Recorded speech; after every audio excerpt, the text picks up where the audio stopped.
الحمد لله نحمده ونستعينه ونستغفره ونعوذ بالله من شرور أنفسنا ومن سيئات أعمالنا من يهده الله فلا مضل له ومن يضلل فلا هادي له وأشهد أن لا إله إلا الله وحده لا شريك له وأشهد أن محمدًا عبده ورسوله يا أيها الذين آمنوا اتقوا الله حق تقاته ولا تموتن إلا وأنتم مسلمون يا أيها الناس اتقوا ربكم الذي خلقكم من نفس واحدة وخلق منها زوجها وبث منهما رجالا كثيرا ونساء واتقوا الله الذي تساءلون به والأرحام إن الله كان عليكم رقيبا يا أيها الذين آمنوا اتقوا الله وقولوا قولا سديدا يصلح لكم أعمالكم ويغفر لكم ذنوبكم ومن يطع الله ورسوله فقد فاز فوزا عظيما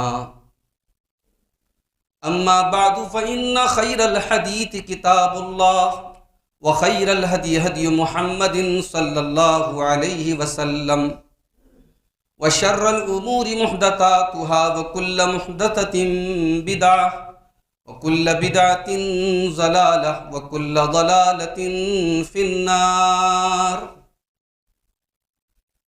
أعوذ بالله من الشيطان الرجيم بسم الله الرحمن الرحيم إنا جعلنا ما على الأرض زينة لها لنبلوهم أيهم أحسن عملا وإنا لجاعلون ما عليها صعيدا جرزا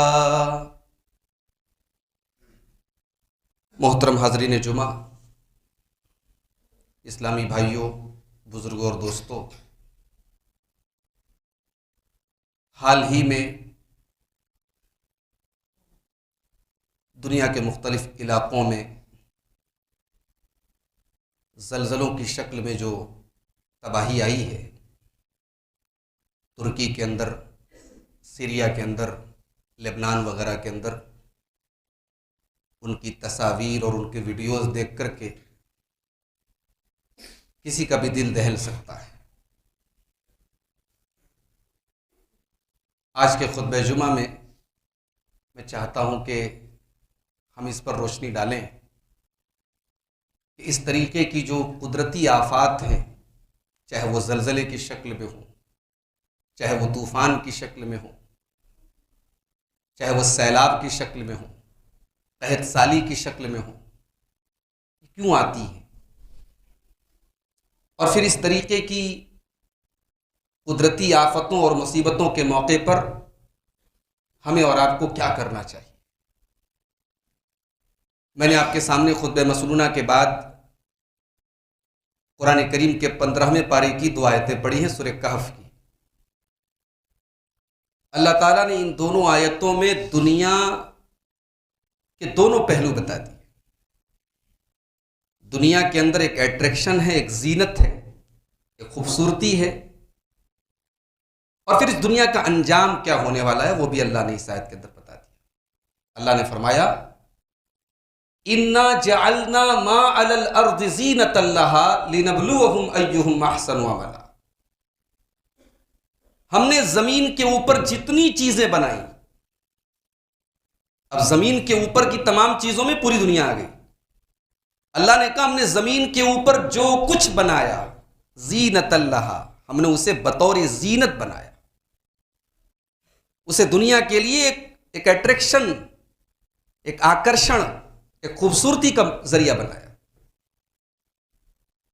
کیوں بنایا ہم نے دنیا کو اٹریکٹیو؟ کیوں دنیا کے اندر ایک کشش رکھی، ایک زینت رکھی؟ تاکہ ہم بندوں کو آزمائیں۔ اِنَّا جَعَلْنَا مَا عَلَى الْأَرْضِ زِينَةً لَهَا لِنَبْلُوَهُمْ، تاکہ ہم بندوں کو آزمائیں، أَيُّهُمْ أَحْسَنُ عَمَلًا، یہ بندوں میں کون اچھا عمل کرتا ہے۔ اور سیم یہی بات اللہ تعالیٰ نے قرآن کے 29ویں پارے کی سٹارٹنگ میں فرمائی، تبارک الذی بیدہ الملک وہو علی کل شیء قدیر الذی خلق الموت والحیاۃ لیبلوکم ایکم احسن عملا۔ اللہ نے موت اور زندگی کا جو سسٹم بنایا، اچھا یہاں اللہ نے موت کا ذکر پہلے کیا، علماء کہتے ہیں کہ موت پہلے اور زندگی بعد میں کیوں ذکر کیا اللہ نے؟ اس لیے کہ ایک وجہ تو یہ ہے کہ موت جو ہے وہ گارنٹیڈ ہے اور زندگی ان گارنٹیڈ ہے۔ دنیا کی سب سے بڑی اگر جس چیز کی گارنٹی ہے وہ موت ہے، اور جس چیز کی کوئی گارنٹی نہیں وہ زندگی ہے۔ انسان کی زندگی کب اس کا ساتھ چھوڑ دے کوئی نہیں جانتا، کون سی چیز اس کی موت کا بہانہ بن جائے کوئی نہیں جانتا۔ آپ وہ ویڈیوز دیکھیے ترکی وغیرہ کے جو آئے ہیں، لوگ ہوٹلوں میں آرام سے کھانا کھا رہے ہیں، لوگ بلڈنگوں میں ہیں، اور اچانک زلزلہ آیا اور تاش کے پتوں کی طرح پوری بلڈنگیں نہیں پورے شہر تباہ ہو گئے۔ اب تک حکومتی آنکڑوں کے مطابق ہزاروں لوگ لقمہ اجل بن چکے ہیں، لاکھوں لوگ بے گھر ہو چکے ہیں۔ اللہ رب العالمین جس نے اس کائنات کو بنایا، جس نے اس زمین کو بنایا، جس کے حکم سے کائنات کا ایک پتا نہیں ہلتا، اس کے ایک حکم پر یہ پرسکون دنیا درہم برہم ہو جاتی ہے۔ اور جب یہ معمولی زلزلوں کا یہ حال ہے میرے بھائی، جو ایک شہر کو تباہ کرتے ہیں، ایک ملک کو تباہ کر سکتے ہیں، ذرا سوچو اس زلزلے کا کیا حال ہوگا۔ اذا زلزلت الارض زلزالها واخرجت الارض اثقالها وقال الانسان ما لها يومئذ تحدث اخبارها۔ وہ زلزلہ جو پوری روئے زمین پر آئے گا، پوری زمین کو ہلا دیا جائے گا، زمین اپنے سارے بوجھ نکال دے گی اور انسان کہے گا اسے کیا ہو گیا ہے، اور اس دن زمین اپنی خبریں بیان کرے گی، اپنی گواہی دے گی کہ زمین پر کیا کیا کیا گیا ہے۔ یہ جو زلزلے آئے، ان زلزلوں میں جو لوگ چھوٹے چھوٹے بچے، ان کے جو ویڈیوز آ رہے ہیں، جو فوٹوز آ رہے ہیں، ماں باپ بیچارے رو رہے ہیں، بچہ ملبے کے نیچے دبا ہے، معصوم بچے، عورتیں، ہر آدمی اپنی جان بچانے کے لیے بھاگ رہا ہے۔ نفسی نفسی کا عالم ہے۔ ایک معمولی زلزلے پر یہ نفسی نفسی کا عالم ہے۔ قیامت کے دن کے زلزلے کا جو نقشہ ہوگا میرے بھائی، اس دن کا بھی تصور ہم کریں۔ یہ زلزلے ہمیں قیامت کے زلزلے کی یاد دلاتی، یہ مصیبتیں ہمیں قیامت، سب سے بڑی مصیبت تو قیامت کی مصیبت ہے نا۔ وہ مصیبت تو ایسی ہوگی، اللہ نے سورہ حج کے اندر اس کا نقشہ کھینچا ہے، اور وہاں بھی اللہ نے زلزلے کا ذکر خاص طور سے کیا۔ یا ایھا الناس اتقوا ربکم ان زلزلۃ الساعۃ شیء عظیم۔ اے لوگو اپنے پروردگار سے ڈرو، بے شک قیامت کے دن کا زلزلہ بڑا سخت ہوگا، بڑا خطرناک ہوگا۔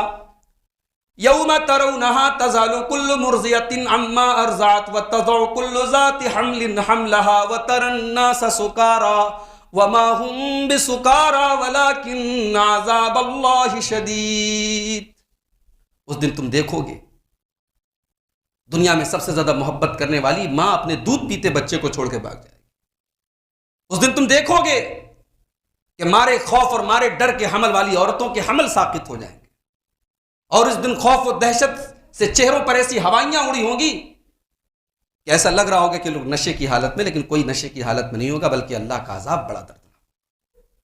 یہ زلزلے ہمیں قیامت کی یاد دلاتے ہیں، اور اللہ نے اس کائنات میں ہمیں اور آپ کو اسی لیے بنایا ہے۔ موت اور زندگی کا نظام اللہ نے اسی لیے رکھا ہے تاکہ وہ ہمیں آزمائے کہ ہم کیا عمل کرتے ہیں۔ یہ 4 دن کی زندگی میں لگی تو ہم اکڑنے لگتے ہیں، ہم اترانے لگتے ہیں، منمانی کرنے لگتے ہیں، ہم یہ بھول جاتے ہیں یہ سانسیں اللہ کی دی ہوئی امانت ہے۔ جوانی کا نشہ چڑھتا ہے تو ہم پتہ نہیں کیا کیا کرتے ہیں، دولت کا نشہ چڑھتا ہے تو پتہ نہیں کیا کیا کرتے ہیں ہم۔ یہ جوانی، یہ دولت، یہ طاقت، یہ 4 دن کی چاندنی ہے میرے بھائی۔ ذرا قرآن میں کبھی آپ غور کیجئے اللہ نے دنیا کی مثالیں کس چیز سے دی ہے۔ سورہ کہف آپ پڑھیے، آج جمعہ کے دن پڑھا ہوگا آپ نے، اللہ نے دنیا کی مثال کیسے دی۔ اللہ نے کہا آسمان سے اترنے والی بارش کی طرح، کماء انزلناہ من السماء فاختلط به نبات الارض فاصبح حشیما تذروہ الریاح۔ آسمان سے بارش ہوتی ہے، زمین سے سبزے نکلتے ہیں، ہرے بھرے، بڑے اچھے لگتے ہیں، بڑے خوبصورت لگتے ہیں، مگر دنیا کے ہر سبزے کو ایک دن زرد ہونا ہے، دنیا کی ہر ہری چیز کو ایک دن پکنا ہے اور ایک دن ایسا آنا ہے اسے کوڑے میں پھینک دیا جائے گا، اسے چورا بنا دے گا اللہ تعالیٰ۔ تو یہاں سورہ کہف کی اس آیت میں جو میں نے خطبہ مسنونہ کے بعد پڑھی، وہاں اللہ نے یہی درس دیا، اِنَّا جَعَلْنَا مَا عَلَى الْأَرْضِ زِينَةً لَهَا لِنَبْلُوَهُمْ أَيُّهُمْ أَحْسَنُ عَمَلًا۔ میرے بندو، ہم نے دنیا کی زندگی کے اندر بہت چارمنگ رکھی ہے، بہت اٹریکشن رکھا ہے، بہت خوبصورتی رکھی ہے، لیکن یہ خوبصورتی تمہیں آزمانے کے لیے کہ تم اس دنیا کے پھندے میں کس حد تک پھنستے ہو۔ یہاں یہ بات بھی نوٹ کر لیں، کوئی اپنے دماغ میں یہ غلط فہمی نہ پالے کہ اسلام جو ہے وہ دنیا کی زندگی کو ترجیح نہیں دیتا، دنیا کی زندگی کو جو ہے اسلام یہ کہتا ہے دنیا کی زندگی کو پھینک دیا جائے اور دنیا کی زندگی کی اسلام کے اندر کوئی اہمیت نہیں ہے۔ ذرا آپ نبی کی دعاؤں کو آپ دیکھیں، اللہ کے نبی کیا دعا کیا کرتے تھے۔ اللہ کے نبی کی دعاؤں میں ہمیں دنیا کی زندگی کی بھلائی بھی ملتی ہے۔ قرآن کریم میں سب سے جامع دعا اللہ نے ہمیں کیا سکھائی؟ ربنا آتنا فی الدنیا حسنۃ وفی الآخرۃ حسنۃ وقنا عذاب النار۔ یہ تو وہ دعا ہے کہ جو حج کرنے والا اور عمرہ کرنے والا خانہ کعبہ کے طواف کے دوران پڑھتا ہے۔ رکن یمانی اور حجر اسود کے درمیان اس دعا کو پڑھنے کا حکم، بڑی جامع دعا ہے، قرآن کی جامع ترین دعا ہے۔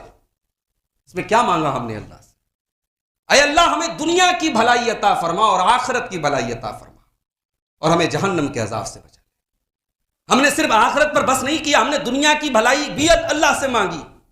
یہ کاروبار، یہ روزی روٹی، یہ بال بچوں کی صحت اور تندرستی، یہ دنیا کا سکون، یہ ہم نے ربنا آتنا فی الدنیا حسنہ کہہ کے سب مانگ لیا۔ اور پیارے نبی کی ایک بڑی پیاری دعا ہے۔ مسئلہ تو یہ ہے کہ آج ہم کو دعائیں بھی آتی ہیں، بچہ بیمار ہو تم کسی دوسرے سے دم کروا لیں۔ ہر چیز میں تو ہمیں شارٹ کٹ چاہیے نا۔ گھر میں ہمیں لگ رہا ہے شیطان کا اثر ہے، کسی حافظ جی کو بلوا لے، سورہ بقرہ پڑھوا۔ بھائی تم خود پڑھو نا سورہ بقرہ، تم خود اپنے بچے کو دم کرو۔ کیوں حدیث میں کہا گیا کہ 70,000 لوگ بغیر حساب و کتاب کے جو جنت میں جائیں گے ان کی ایک پہچان یہ وہ دم کرواتے نہیں ہیں۔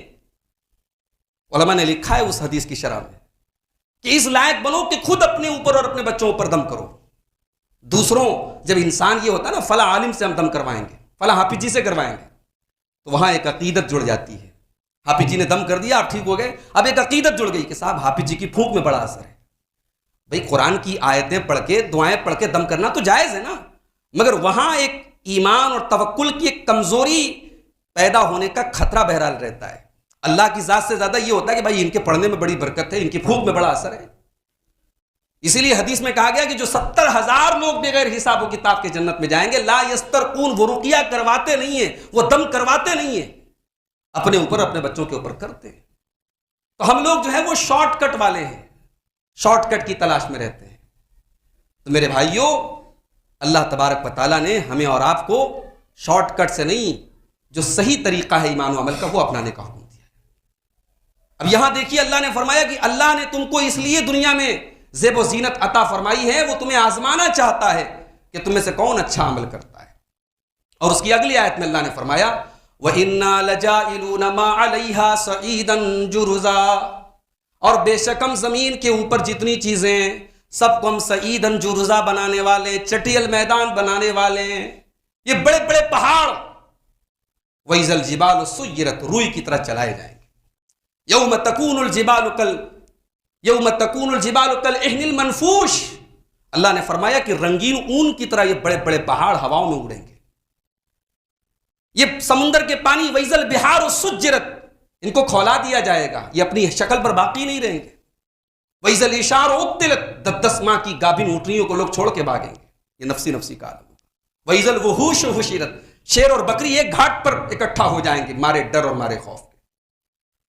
یہ جو قرآن کی 30ویں پارے کی جو صورتیں ہیں، سورہ انفطار ہے، سورہ تکویر ہے، سورہ انشقاق ہے، ان کو کبھی آپ غور سے پڑھیے تو اللہ تعالیٰ نے نقشہ کھینچا ہے قیامت کے دن کا۔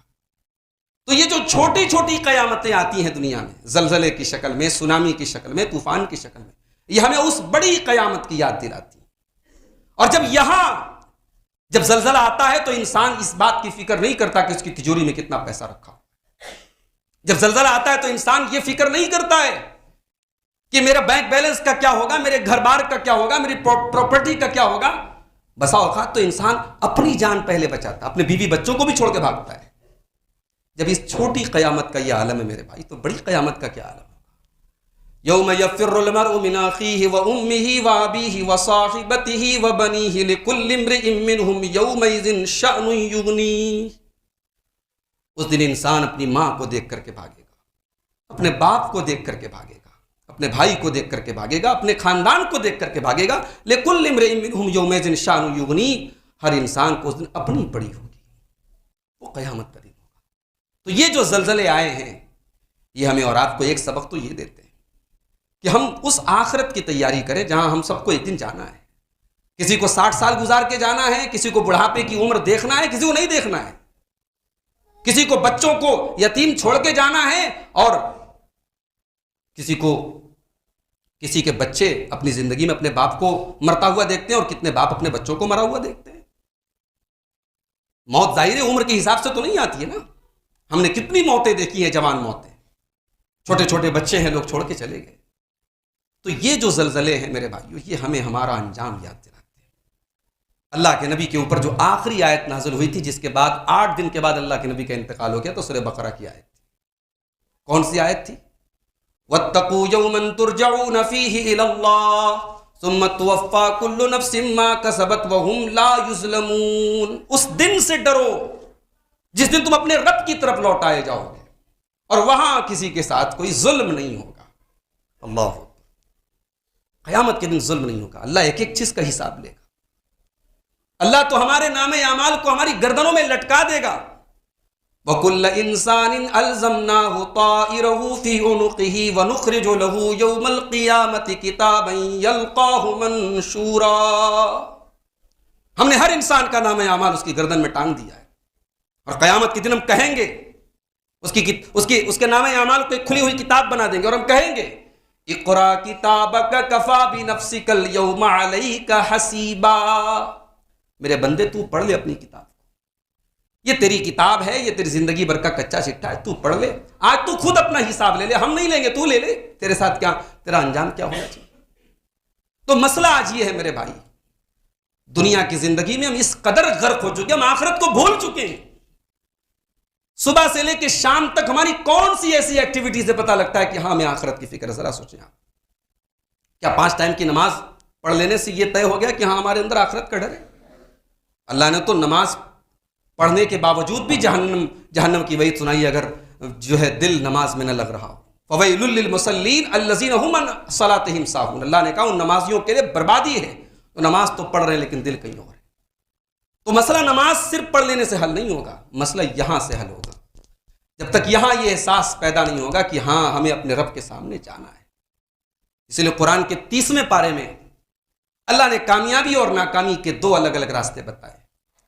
فَأَمَّا مَن طَغَىٰ وَآثَرَ الْحَيَاةَ الدُّنْيَا فَإِنَّ الْجَحِيمَ هِيَ الْمَأْوَىٰ وَأَمَّا مَنْ خَافَ مَقَامَ رَبِّهِ وَنَهَى النَّفْسَ عَنِ الْهَوَىٰ فَإِنَّ الْجَنَّةَ هِيَ الْمَأْوَىٰ. یہ 2 راستے اللہ نے بتائے، ایک جنت کا راستہ، ایک جہنم کا راستہ. جہنم کا راستہ کیا ہے؟ فَأَمَّا مَن طَغَىٰ، جو اللہ تعالیٰ کے قانون سے بغاوت کرے، جسے حلال و حرام کی فکر نہ ہو، جسے جائز اور ناجائز کی فکر نہ ہو، اللہ کے احکام کو توڑتا ہو، اللہ کی شریعتوں کو توڑتا ہو. دنیا میں آپ گاڑی چلاتے ہیں، ٹریفک پولیس کا رول آپ توڑ دیتے، پینالٹی لگتی ہے نا، جرمانہ لگتا ہے، پولیس والوں کو پیسہ دینا پڑتا ہے. اللہ نے بھی زندگی میں قدم قدم پر آپ کے لیے لمٹس بنائی. اللہ نے کوئی ایسی آپ کے دل میں پیدا ہونے والی کوئی ایسی خواہش نہیں ہے جس کا اللہ نے جائز الٹرنیٹ نہ بنایا ہو. بھائی کھانا پینا آپ کی خواہش ہے، اللہ نے لاکھوں چیزوں کو جائز قرار دیا ہے. جوان ہونے کے بعد ایک انسان کے اندر جنسی خواہش پیدا ہوتی ہے، اللہ نے نکاح کا نظام بنایا ہے. یعنی ہر انسان کی ہر جو خواہش اس کے اندر پیدا ہوتی ہے، اللہ نے اس کا جائز الٹرنیٹ بنایا ہے. اب اس جائز کو چھوڑ کر کے آپ جب ناجائز کی طرف بڑھتے ہیں تو گئے آپ اللہ کے قانون سے بغاوت کرتے. فَأَمَّا مَن طَغَىٰ، جس نے سرکشی کی، جس نے حد سے تجاوز کیا، جس نے اللہ کی لمٹ کو کراس کیا. وَآثَرَ الْحَيَاةَ، یہ پرابلم ہے. دنیا کمانا پرابلم نہیں ہے، دنیا میں اچھے کپڑے پہننا پرابلم نہیں ہے، دنیا میں بہترین مکان بنانا پرابلم نہیں ہے. وَآثَرَ الْحَيَاةَ الدُّنْيَا، دنیا کو آخرت پر ترجیح دینا، یہ پرابلم ہے. یہ مسائل کی جڑ ہے. ہم نے دنیا کو آج ترجیح دی ہے میرے بھائی. اس دنیا کی حقیقت ذرا قرآن کی آیتوں میں آپ پڑھیے. وَمَا الْحَيَاةُ الدُّنْيَا إِلَّا مَتَاعُ الْغُرُورِ. اللہ نے کہا دنیا دھوکے کا سامان ہے. مت جائیے آپ ترکی، مت جائیے سیریا، اپنے گھر میں اپنے خاندان میں کسی کو مرتے ہوئے دیکھ کر احساس کیجیے کہ دنیا دھوکے کا سامان ہے کہ نہیں. انسان جس دولت کو اکٹھا کرتا ہے، جو پراپرٹی بناتا ہے، جو اثاثہ بناتا ہے، سب چھوڑ کے جاتا ہے، کچھ لے کے نہیں جاتا ہے. اور وہاں جہاں جاتا ہے، اب وہاں کے لیے اس نے کیا تیاری کی ہے؟ اگر تیاری ہے تو کامیاب ہے، تیاری نہیں ہے تو انسان دنیا میں لاکھ پراپرٹی بنا کے گیا ہو، لاکھ دولت اکٹھا کر کے گیا ہو، 5 نہیں 10 بچے ہوں اس کے ہاتھ کچھ نہیں آتا میرے بھائی. لیکن اگر انسان نے ایمان و عمل کی زندگی گزاری ہے، نیک اور صالح زندگی گزاری ہے، تو آخرت میں تو بھلا ہوگا، دنیا میں بھی بھلا ہوگا. آج انسان اپنے بچوں کے فیوچر کے لیے انویسٹمنٹ کرتا ہے. سب سے بڑا انویسٹمنٹ آپ کے بچوں کے لیے یہ ہے کہ آپ اپنے کردار پر توجہ دیں، اپنی اصلاح کریں، اپنے آپ کو نیک بنائیں، اپنے آپ کو شریعت کا پابند بنائیں. اس سے بڑھ کر کے آپ کے بچوں کے فیوچر کو بہتر بنانے والی کوئی چیز نہیں. اسی سورہ کہف میں جو آج جمعہ کے دن ہمارا پڑھتے ہیں، حضرت موسیٰ اور خضر کا واقعہ اللہ نے بیان کیا. حضرت موسیٰ حضرت خضر جا رہے ہیں، بھوکے ہیں، پیاسے ہیں، بھوکے پیاسے ہیں. بھائی صاحب نبی ہے نا، دونوں نبی ہیں. حضرت موسیٰ بھی نبی تھے اور صحیح قول کے مطابق حضرت خضر بھی نبی ہے. نبیوں کو بھی بھوک لگتی تھی. آج لوگوں نے جو ہے گلی گلی میں مشکل کشا بنا کے رکھے ہیں کہ یہ صاحب یہ ہمارے مشکل کشا ہیں، یہ ہماری مصیبت دور کرتے ہیں. یہ اللہ کے بندوں میں اللہ کے نبیوں سے بڑا تو کسی کا مقام نہیں ہے نا. اللہ کے نبیوں کو بھی بھوک لگتی تھی.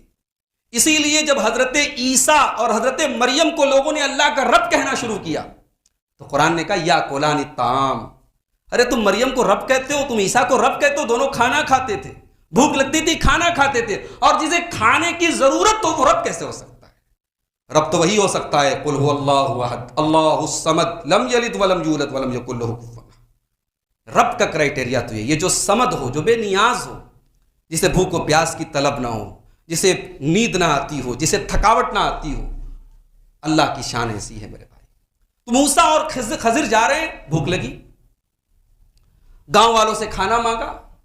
ہمارے یہاں جیسے آج کل ماحول ہے، مزاج ہے، کوئی بیچارہ سفیر آ جائے، کوئی چندے والا آ جائے تو ہمارے یہاں کوئی کھانا کھلانے والا نہیں ہوتا. میں دوسرے شہروں میں جاتا ہوں، ابھی مدھیہ پردیش کے ایک شہر میں گیا تھا، سیونی، بہت بڑے آدمی ہیں وہاں کے، کروڑ پتی آدمی ہیں. بولے شیخ رمضان میں ہمارے جتنے علماء آتے ہیں ہمارے یہاں کھانے کا انتظام ہوتا ہے. میں نے کہا کیا باورچی بناتا ہے؟ بولے نہیں، گھر کی عورتیں بناتی ہیں. گھر کی عورتیں 20-25 سفیروں کا کھانا رمضان بھر بناتی ہیں، سحری اور افطار. ہمارے یہاں سے وہ جذبے نکل گئے صاحب. ہم اپنے بزرگوں کے بارے میں سنتے تھے کہ وہ رمضان میں افطار کرتے تھے تو کسی نہ کسی سفیر کو، کسی نہ کسی عالم کو بٹھا کے کرتے تھے. یہاں تو ہم اگر رمضان میں کسی چندہ مانگنے والے کو دیکھ لیں تو پہلے تو ہماری پیشانیوں پر بل پڑ جاتے ہیں. ہم چاہتے ہیں مسجد ہی میں نپٹا دے، گھر نہ آنے پائے وہ. یہ تو بڑی دور کی بات ہے کہ ہم افطار اور سحری میں سے شامل کریں گے. اللہ ہمارے دلوں میں تھوڑی کشادگی پیدا کر دے میرے بھائی. اپنے فضول خرچ کے لیے ہم ہزاروں لاکھوں روپے خرچ کرتے ہیں، لیکن جہاں دین کی بات آتی ہے، اس مسجد میں سینکڑوں لوگ نماز پڑھتے ہیں جمعہ کی، اور سب کو پتا ہے، کامن سینس کی بات ہے، بتانے کی ضرورت نہیں کہ مسجد کے اپنے خرچے ہیں، مسجد کے اپنے اخراجات ہیں. مجھ سے ہر ہفتہ جمعہ کے لیے کمیٹی کے لوگ کہتے ہیں صاحب آپ تھوڑا چندے کی اپیل کر دیجیے. بھائی اب کیا اپیل کی جائے بھائی صاحب؟ اگر 500 لوگ مسجد میں آتے ہیں اور 50 روپے بھی دے دے تو ایک بڑی رقم اکٹھا ہو جائے. مگر یہاں ہے کہ ہم جب مسجدوں میں دینے کی بات آتی ہے، جب اللہ کی راہ میں دینے کی بات آتی ہے تو ہم 1 کا 2 کا 5 کا سکہ تلاش کرتے ہیں. یہ ہمارے دلوں کا حال ہے. وَمَن يُوقَ شُحَّ نَفْسِهِ، اپنے نفس کی لالچ سے جو بچ گیا، اپنے نفس کی حرص سے جو بچ گیا، اللہ نے فرمایا وہی کامیاب ہونے والا ہے. تو دل کو تھوڑا کشادہ کیجئے میرے بھائی.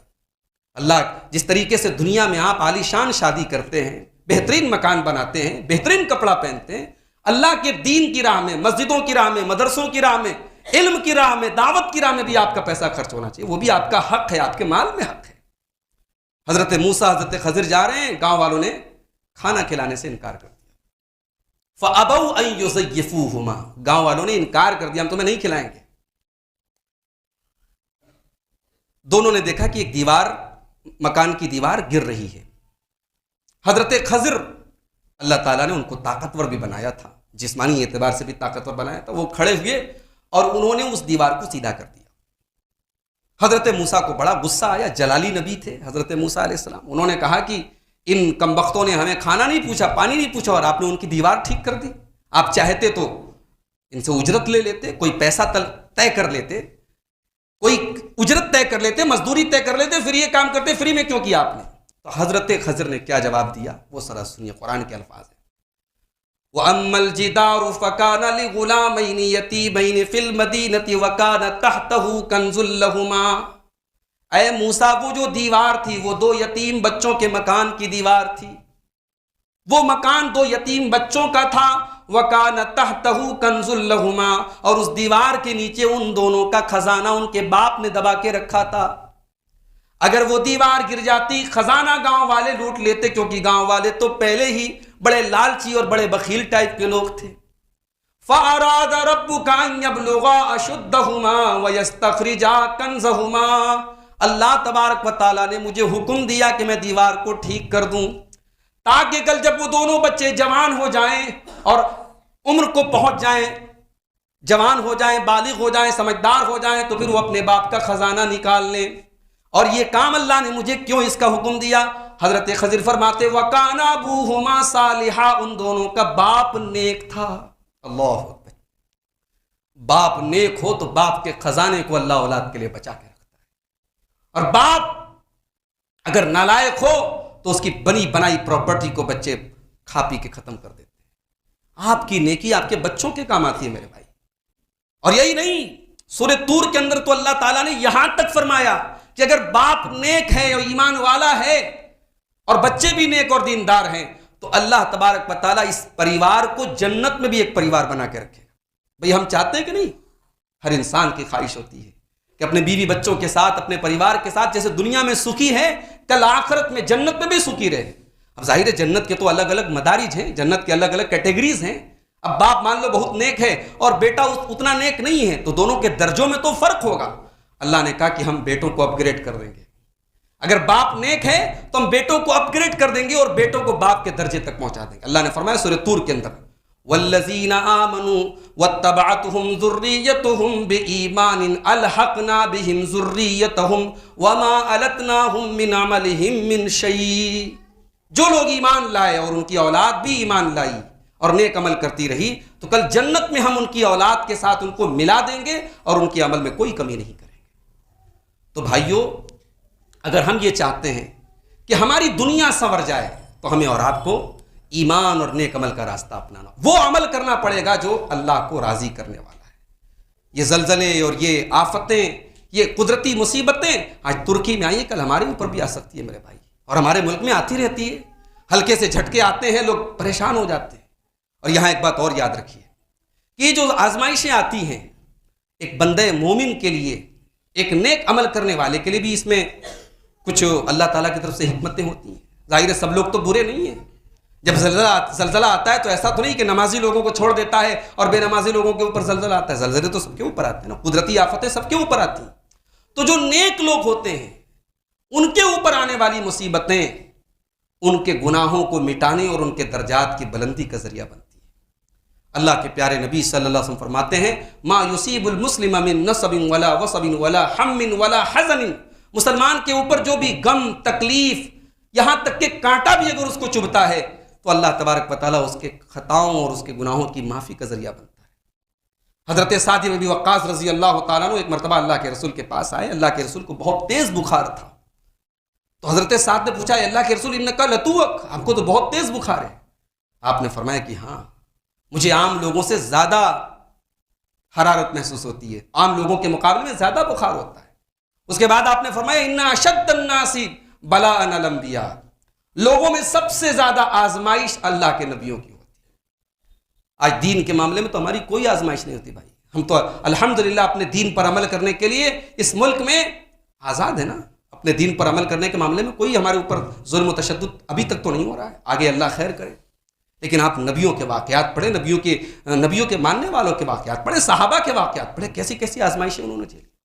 تو اللہ کے نبی نے فرمایا سب سے زیادہ آزمایا جاتا ہے نبیوں کو، ثم الامثل فالامثل، پھر اس کے بعد جس کا جتنا رتبہ ہوتا ہے، جتنا مرتبہ ہوتا ہے، اللہ کیا اسی حساب سے اس کو آزمایا جاتا ہے۔